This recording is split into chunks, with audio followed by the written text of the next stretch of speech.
आज मैं आप लोग को बिहार एसएससी का सेट नंबर तीसरा उनमें 8 से 10 क्वेश्चन बताने वाला हूं। आइए पहले पहला क्वेश्चन को देखते हैं।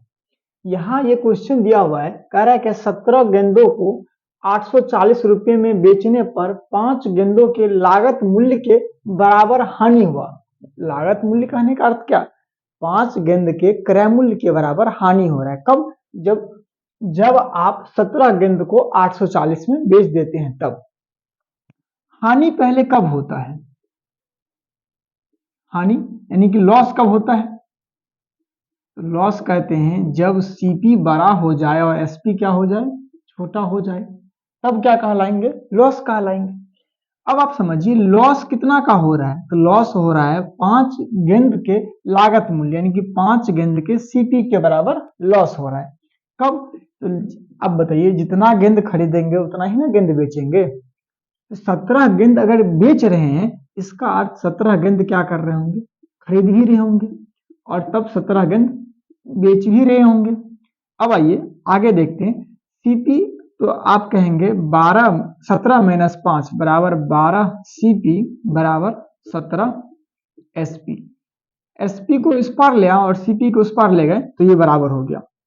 इसका अर्थ ये हुआ जो 17 गेंद का एसपी जो होगा वो 12 गेंद के सीपी के बराबर होंगे। और 17 गेंद का एसपी किसके बराबर दे दिया है? 840, यानी कि 12 सीपी 17 गेंद का एसपी किसके बराबर? 840 रुपये के बराबर। तो सीपी कितना हो जाएगा? एक गेंद का 840 बट्टे का 12, 12 सत्ते 84, जीरो यानी कि 70। यह इसका आंसर हो गया। दूसरा क्वेश्चन है, उसे पहले पढ़ते हैं। कह रहा है एक वस्तु को उनके अंकित मूल्य पर 30% की छूट दे करके बेचा गया। यदि 20% का लाभ प्राप्त होता और वस्तु का क्रय मूल्य 840 होता तो वस्तु का अंकित मूल्य कितना होगा? यहाँ क्रय मूल्य दे दिया गया है, डिस्काउंट परसेंट दे दिया गया है और फिर लाभ प्रतिशत दे दिया गया है। आपसे क्या पूछ लिया गया है? एमआरपी। एमआरपी यानी कि अंकित मूल्य। एक चीज याद रखिए, एमआरपी और सीपी इन दोनों का संबंध जब दिया जाए और एक का वैल्यू दे करके दूसरा का वैल्यू निकालने के लिए कह दे तो क्या कर लीजिए, 100 प्लस का प्रॉफिट और अगर लॉस हो जाए तो माइनस का लॉस कर लीजिए, ठीक। और 100 माइनस का डिस्काउंट, ये सब प्रतिशत में लिखना है ना कि डिस्काउंट प्रतिशत। ये आ चुका है। इससे जो आएगा वैल्यू वो एमआरपी और सीपी के रेशियो का वैल्यू आ जाएगा। जैसे देखिए एमआरपी बट्टे का सीपी बराबर 100 प्लस किसके लिए? प्रॉफिट के लिए। यहाँ प्रॉफिट हुआ है ना 20% का, तो क्या हो जाएंगे 100 प्लस का 20, 120 के बराबर। डिस्काउंट कितना का दे रहे हैं? तो 30% का। इसका अर्थ ये हुआ यहाँ 100 माइनस का 30 कितने हो जाएंगे? 70। जीरो से जीरो कट चुका है, यानी कि एमआरपी किसके बराबर? 12 के बराबर। तो सीपी किसके बराबर? 7 के बराबर। अब सीपी जो 7 का रेशियो वो वैल्यू किसके बराबर दे दिया है? 7 जो दे दिया है वो 840 रुपया के बराबर दे दिया है। किससे गुना करना पड़ रहा है? 120 से। तो 12 को भी 120 से गुना कर लेंगे तो किसके बराबर आ जाएगा? बराबर हम 44 से 144 और फिर जीरो यानी कि 1440 रुपया। किस ऑप्शन में है? तो ऑप्शन नंबर ए। ये तीसरा क्वेश्चन है, पहले इसको देखते हैं। कह रहा है एक आयत का विकर्ण रूट अंडर 31 सेंटीमीटर है और इसका क्षेत्रफल यानी किसका? तो आयत का क्षेत्रफल 25 सेंटीमीटर स्क्वायर है। तो आयत का परिमाप सेंटीमीटर में क्या होगा? यानी कि आयत का परिमाप हमें ज्ञात करना है। दिया क्या है? विकर्ण। विकर्ण बराबर क्या होता है? आयत का विकर्ण बराबर आप कहते हैं एल स्क्वायर जोड़ बी स्क्वायर का रूट होता है। बराबर क्या हो जाएंगे? विकर्ण। विकर्ण किसके बराबर दे दिया? Root under 31। रूट से रूट कर चुका यानी कि एल स्क्वायर जोड़ बी स्क्वायर बराबर 31 आ चुका है। फिर क्षेत्रफल किसके बराबर दे दिया है? क्षेत्रफल आयत का क्षेत्रफल बराबर होता है लंबाई गुने का चौड़ाई और किसके बराबर दे दिया है? 25 सेंटीमीटर का। हमसे क्या पूछ लिया गया? तो परिमाप। परिमाप पूछ लिया, जो आयत का परिमाप बराबर होता है 2 गुने का l प्लस का b, ये होता है, ये हमें ज्ञात करना है। अब आप समझिए एल बी दे दिया है एल स्क्वायर बी स्क्वायर, एक ही जानते हैं एल प्लस बी का होल स्क्वायर बराबर, ये किस पे आ गया, ए प्लस बी के होल स्क्वायर पे, कहेंगे ए स्क्वायर यानी कि L square B square plus का 2LB, 2LB कहेंगे ना। अब आइए इससे सॉल्व कर लेते हैं, एल प्लस बी का होल स्क्वायर बराबर एल स्क्वायर बी स्क्वायर, ये किसके बराबर है 31 के बराबर, और यहाँ 2 इंटू का एल बी, 2 गुने एल बी किसके बराबर 25, 25 गुने का 2 किसके बराबर 50 के बराबर, एल प्लस बी का होल स्क्वायर बराबर 81, तो एल प्लस बी बराबर हो जाएंगे रूट अंडर का 81 बराबर का 9, ये एल बी का आ चुका है। परिमाप ज्ञात करना है तो 2 इंटू का एल प्लस का बी करना है। अब समझिए 2 गुने एल प्लस बी का वैल्यू किसके बराबर 9 के बराबर, तो 2 गुने 9 बराबर 18 सेंटीमीटर। अब 18 किसमें आंसर है, ऑप्शन नंबर बी। चौथा क्वेश्चन, 10 प्राकृतिक संख्याओं का औसत 32 है, यानी कि 10 का औसत 32 है, तो 10 गुने का 32 इस पूरे संख्याओं का योग हो चुका। अब 6 का कितना कह दिया है, 6 का 30, तो 6 संख्या और फिर 6 संख्या, तो कुल कितनी हो जाएंगे 12 संख्या, 6 का तो 2 संख्याएं बीच में क्या हो जाएंगी, कॉमन हो जाएंगी, तो कुल तो 32 था, लेकिन अब हम 6 संख्याओं का गुणा किए कितने से 30 से, और फिर 6 संख्याओं को 33 से गुणा किए और ऐड किए तो कितने आ जाएंगे, ये 180 आ जाएगा और ये 198 आ जाएंगे, 8 7 और 378, इनका योग किसके बराबर आ जाएगा 320 के बराबर। अब आप समझिए इन दोनों में अंतर कितना का आ रहा है, इन दोनों में अंतर जो आ रहा है वो 58 का आ रहा है। इसका अर्थ है यहाँ 12 संख्या और यहाँ 10 संख्या है, तो 2 संख्या 2 बार रिपीट किया गया, वो दोनों संख्या कौन है, 5वीं और 6ठी संख्या 2 बार रिपीट किया गया। इनका यानी कि 5वां नंबर का 5th नंबर का और 6th नंबर का संख्या 2 बार रिपीट किया गया है, इन दोनों का सम किसके बराबर है 98 के बराबर। अगर इनका औसत ज्ञात करें तो 2 से भाग देंगे, कितने आ जाएंगे 29, इनका औसत किसके बराबर हो जाएंगे 29 के बराबर। 5वां नंबर क्वेश्चन, ये x 3 अंकों की एक संख्या है जिसे 10 12 21 35 और 40 से विभाजित करने पर समान शेष फल 3 प्राप्त होता है, x का न्यूनतम मान क्या होगा।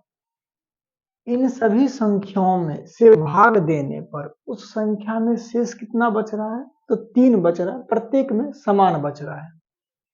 तो पहले इन सब संख्याओं का क्या कर लेंगे, एलसीएम लेंगे, तो 10 का फैक्टर कर लेते हैं, 10 का फैक्टर कितना हो जाएगा 2 गुने का 5, 12 का फैक्टर तो 2 का स्क्वायर गुने का 3, 21 का फैक्टर 3 गुने का 7, 35 का फैक्टर तो 5 गुने का 7, और 40 का फैक्टर 2 का पावर 16, 40 है ना, 8 पंचे 40, 2 का पावर 3 गुने का 5।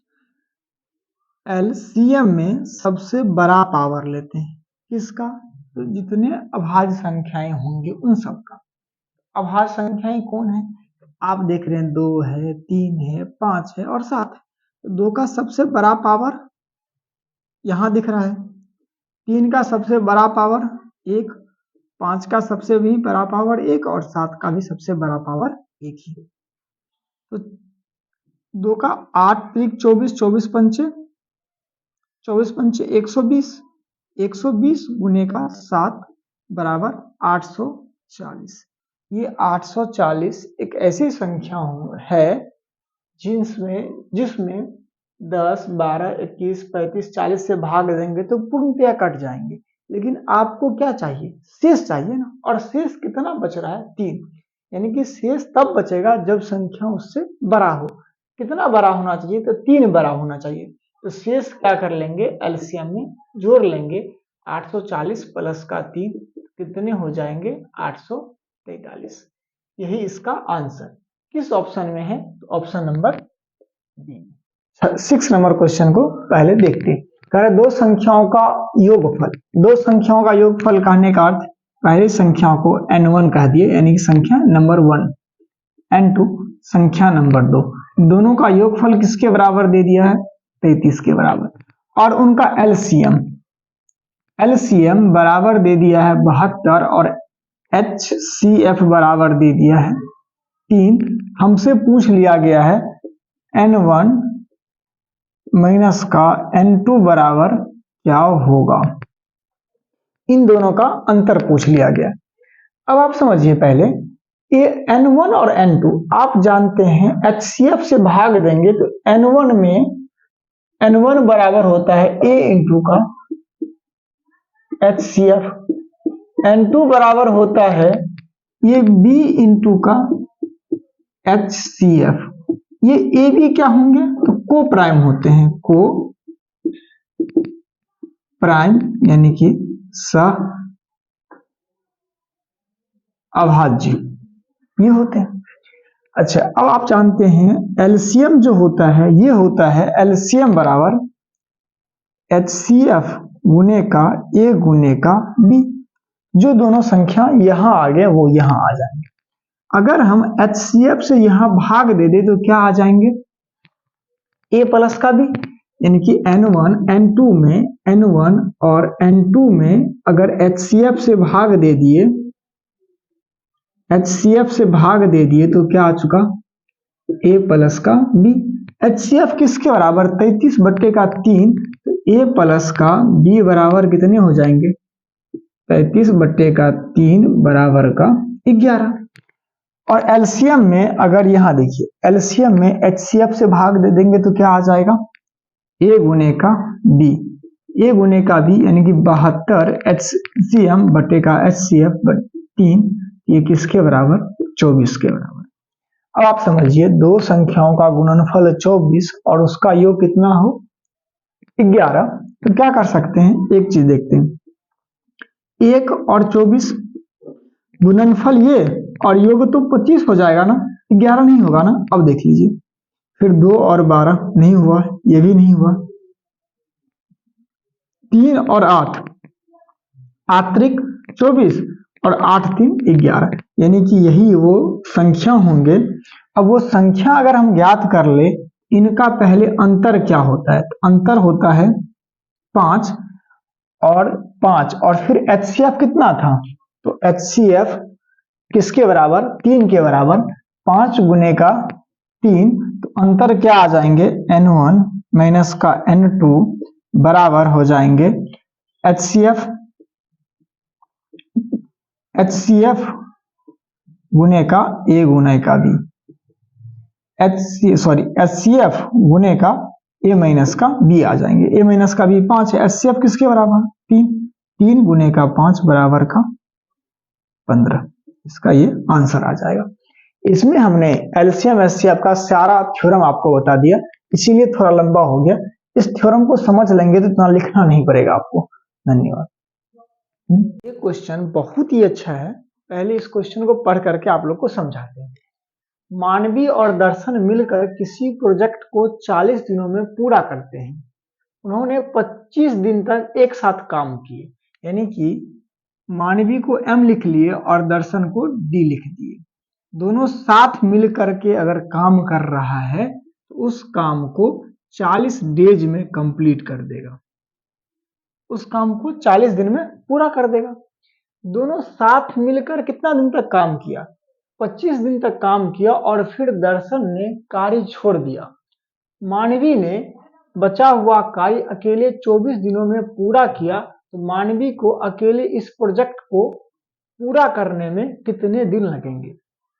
अब आप समझिए, मानवी और दर्शन दोनों साथ मिल करके 25 दिन तक तो काम कर दिया था ना, तो दोनों का साथ बचा कितना दिन का काम है, आप कहेंगे 40 माइनस का 25, तो मानवी और दर्शन का दोनों का साथ मिल करके 15 दिन का काम अकेला मानवी कितना दिन में कर रहा है, यानी कि 25 दिन का काम मानवी उसे कर रहा है 24 दिनों में, 24 डेज में कर रहा है। कितना का? तो 15 दिन का काम 24 दिन में कर रहा है।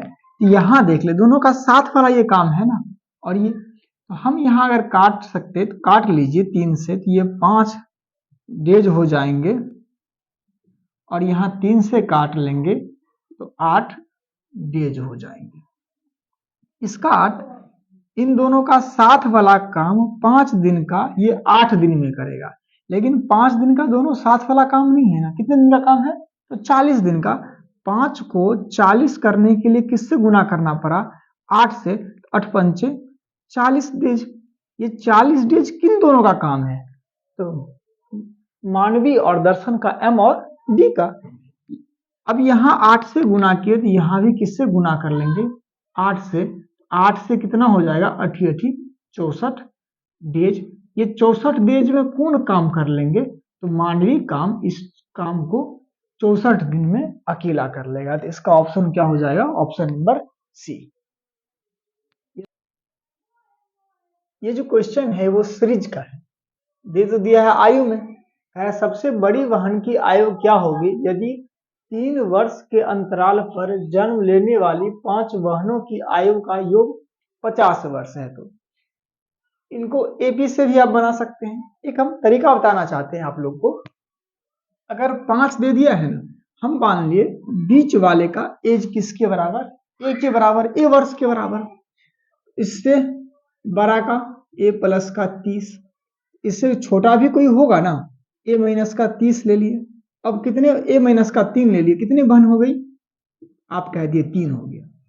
फिर 3 वर्ष के अंतराल पर है तो एक इससे बड़ा होगा तो उसका हो जाएगा ए प्लस का 6, और एक को इससे छोटा कर दिए तो ए माइनस का 6। अब आप बोलिए 1 2 3 4 5, 5 बहनें कुल हो जाएंगी ना। अगर इन सब का सम करेंगे, ये 6 से 6 कट जाएगा, ए से 1, 3 से 3 कट जाएंगे, कुल कितने हो जाएंगे? 5 ए, और 5 ए बराबर कुल कितना योग है इनका? 50। तो ए बराबर कितने हो जाएंगे? 10। यानी कि बीच वाले का एज किसके बराबर? 10 के बराबर। बड़ा कौन होगा? कम वाला या अधिक वाला? आप बड़ा कहेंगे, अधिक वाला। तो 10 में कितना जोड़ना होगा? यहां कह लेंगे 10 प्लस का 6, कुल कितने हो जाएंगे? 16। ये 16 वर्ष का जो हो जाएगी वो सबसे बड़ी हो जाएगी, और ऑप्शन नंबर क्या हो जाएगा? तो सी हो। ये क्वेश्चन नंबर 9 है। यहाँ दे दिया है 50% अम्लता वाले 9 लीटर द्रव को 30% अम्लता वाले द्रव में परिवर्तन करने के लिए इसमें कितनी मात्रा में पानी मिलाया जाना चाहिए।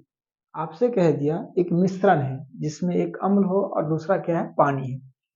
अम्ल पहले वाले मिश्रण में 50% है, 50% क्या हो जाएंगे? पानी हो जाएंगे, और कुल मात्रा इसका कितना है? 9 लीटर। और फिर कह दिया जब इसको 30% अम्लता करना है, हमें अम्ल तो नहीं मिलाना है, वहां मिलाना क्या है? पानी। समझिए पहले मिश्रण में कितना परसेंट अम्ल है? अम्ल का मात्रा क्या होगा? ये अम्ल का मात्रा दोनों कंडीशन में क्या होगा? अम्ल का मात्रा दोनों कंडीशन में क्या होंगे? बराबर होंगे। पहले कंडीशन में अम्ल और दूसरे कंडीशन में अम्ल का मात्रा क्या होगा? बराबर होगा। पहले कंडीशन में अम्ल कितना परसेंट दे दिया है? 50%, और दूसरे कंडीशन में अम्ल हो चुका है 30%। प्रतिशत से प्रतिशत, 0 से 0, पहला और दूसरा का रेशियो निकाले 3/5। इसका अर्थ ये हुआ पहले मिश्रण में 3 लीटर अगर अम्ल होता या मिश्रण होता तो दूसरा कितना हो जाता? 5 लीटर का। ये 3 किसके बराबर दे दिया है? 9 लीटर के बराबर। किससे गुना करना पड़ा? 3 से। तो 5 किसके बराबर हो जाएंगे? 15 लीटर का। कितना का परिवर्तन यहाँ कर रहा है? 6 लीटर का। ये 6 लीटर क्यों परिवर्तन किया? क्योंकि आपने वहां पानी ऐड किया। इसका आंसर क्या हो जाएंगे 6 लीटर और ऑप्शन नंबर बी हो जाएगा। ये जो क्वेश्चन नंबर है 10 और इस सीरीज का लास्ट क्वेश्चन है। रविकांत 12.5 किलोमीटर प्रति घंटा की चाल से साइकिल चलाता है और 3 किलोमीटर प्रति घंटा की चाल से पैदल चलता है। यानी कि साइकिल से इनका स्पीड कितना है, साइकिल का स्पीड 12.5 किलोमीटर प्रति घंटा। अच्छा ये पैदल यानी कि P का स्पीड कितना है, S लिख दिए, इसका पैदल स्पीड कितना है इनका 3 किलोमीटर प्रति घंटा। कुल डिस्टेंस कितना इन्होंने कवर किया 40 किलोमीटर। कुल टाइम कितना लिया इन्होंने 7 आवर्स। अब आप समझिए, अगर इस व्यक्ति को सिर्फ हम पहले हमको किसका निकालना है ना, साइकिल का टाइम निकालना है। हम कह दिए ये व्यक्ति 3 किलोमीटर प्रति घंटा की चाल से टोटल 7 घंटा अगर चलता, तो 7 घंटा टोटल चलता कितना डिस्टेंस कवर कर पाता, तो 7 दिया 21 किलोमीटर ही ना। लेकिन इसने कितना कवर किया है 40। 40 क्यों उन्होंने कवर किया, उन्होंने इसलिए कवर किया क्योंकि साइकिल पैदल से स्पीड साइकिल का ज्यादा, वो कितना ज्यादा है ये पूछ लीजिए। आप कह लेंगे इनमें ज्यादा जो है 9.5 किलोमीटर प्रति घंटा इनका चाल क्या है ज्यादा है। यहाँ कितना डिस्टेंस का अंतर हुआ, तो यहाँ आपने कह दिया 19 किलोमीटर का अंतर हुआ। ये 19 किलोमीटर का अंतर क्यों होगा, क्योंकि 9.5 किलोमीटर प्रति घंटा चाल हमने इनका क्या कर लिया कम कर लिया। तो टाइम बराबर क्या हो जाएंगे दूरी बटे का चाल। दूरी कितना था 19 किलोमीटर, चाल कितना था 9.5 और इसका वैल्यू कितना आ गया 2 आवर। ये 2 आवर किसका रहा, ये 2 आवर साइकिल के द्वारा कवर किया गया टाइम है। कौन सा ऑप्शन, ऑप्शन नंबर सी।